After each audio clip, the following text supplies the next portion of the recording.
Professor Amitabh के मुताबिक वो केवल दिखाने वाला चेहरा हूं। मान लीजिए आईआरजीसी के भी हाथों में फैसला अगर है तो आईआरजीसी भी क्या अब डेस्परेटली ये चाहता है कि जल्द हमारे पास परमाणु बम हो? खामनेई सेंटीमेंट क्या ये पूरे माहौल को सपोर्ट करने वाला है? ये एक बहुत बड़ी बात है। तो अगर वो चेहरा मान लीजिए तलाशा भी जा रहा है तो क्या वो चेहरा और आईआरजीसी मिलकर अब ये सोच रहे हैं कि अब तो हमारे पास परमाणु होना ही चाहिए? और ये एक नाइटमेयर जो वेस्टर्न वर्ल्ड का खास तौर से और इजराइल का रहा है, क्या वाकई सच हो सकता है? या फिर कम वॉट में ईरान ऐसा तो नहीं कर पाएगा? किसी भी सूरत में अमेरिका और इजराइल विल मेक श्योर, किसी भी सूरत में वो ये पूरी तरह से ये बात इंश्योर करेंगे कि ऐसा ना होने पाए। पूर्णिमा जी,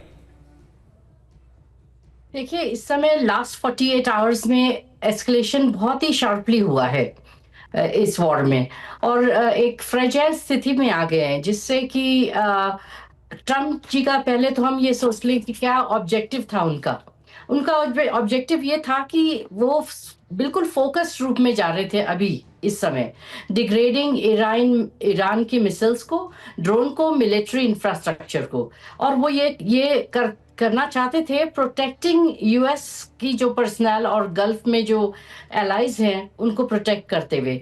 अब मुझे लगता है इसमें दो चीजें हैं। देखिए, एक तो हमें पता नहीं कि मुस्तफा रियल होंगे या वो इम्पर्सनेटेड होंगे, पर ये एक इमोशंस इवोक करने के लिए पूरे देश में देशभक्ति का इमोशन इवोक करने के लिए ये सामने आएंगे। बीच में रोककर एक चीज जानना चाहता हूं पूर्णिमा जी, क्या अमेरिका में भी ऐसा मानने वाले लोग हैं जो ये समझते हैं कि डोनाल्ड ट्रंप टारगेट किया जा सकते हैं, पर्सनली डोनाल्ड ट्रंप को टारगेट किया जा सकता है, आईआरजीसी ये प्लॉट रच रहा हो सकता है? क्या ये बातें वहां पर भी इसके सब्सक्राइबर्स हैं क्या?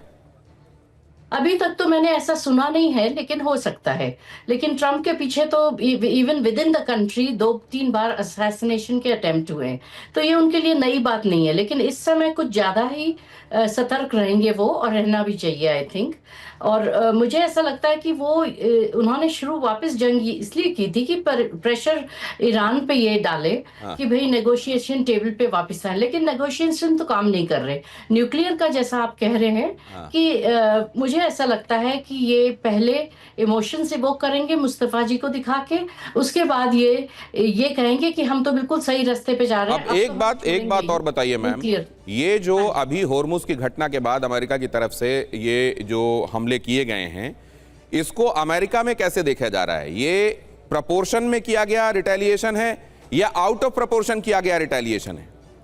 देखिए, अगर हम पॉलिटिकल पार्टीज से बात कर रहे हैं तो वो कुछ और बोलेंगे, लेकिन अमेरिका में जनरली स्पीकिंग वॉर की सम्मति में नहीं होते हैं आम पब्लिक, लेकिन अभी अपने commander in chief Donald Trump के पीछे सब खड़े हैं और बोल रहे हैं कि नहीं, एक बार इसको खत्म करके छुट्टी करो आप। अच्छा, तो अब ये वाला मूड और ये वाला भाव भी आ रहा है कि अब अगर इतने दिनों तक ये ड्रैग कर रहा है और अभी जो परिस्थितियां हैं उसमें कम से कम अब इस तरह वंस एंड फॉर ऑल इसका फैसला हो जाना चाहिए। जनरल दत्ता, मैं आपके पास ये समझने के लिए आ रहा हूं, जैसा आपने कहा एमओयू का उल्लंघन तो अमेरिका की तरफ से किया गया, क्या ये एक स्थिति पैदा की गई है और क्या टारगेट पर न्यूक्लियर एनरिचमेंट प्रोग्राम ही है या डिजाइन कुछ और है?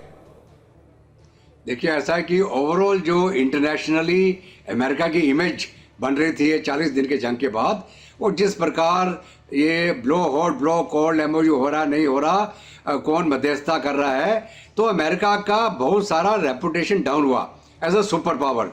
लोग इनफैक्ट मजाक उड़ाने लगे that America has lost the image of a super power. तो अभी उनको अपनी इमेज को भी बरकरार रखना है और दुनिया को ये बताना भी अभी हम पावरफुल हैं। और दूसरी बात, जो नेटो की जो अभी मीटिंग हुई है तुर्की में, वहां पे नेटो के मेंबर्स ने थोड़ा बहुत झुकाव दिखाया अमेरिका की तरफ कि उनको मतलब अमेरिका की मदद करनी चाहिए ईरान के खिलाफ।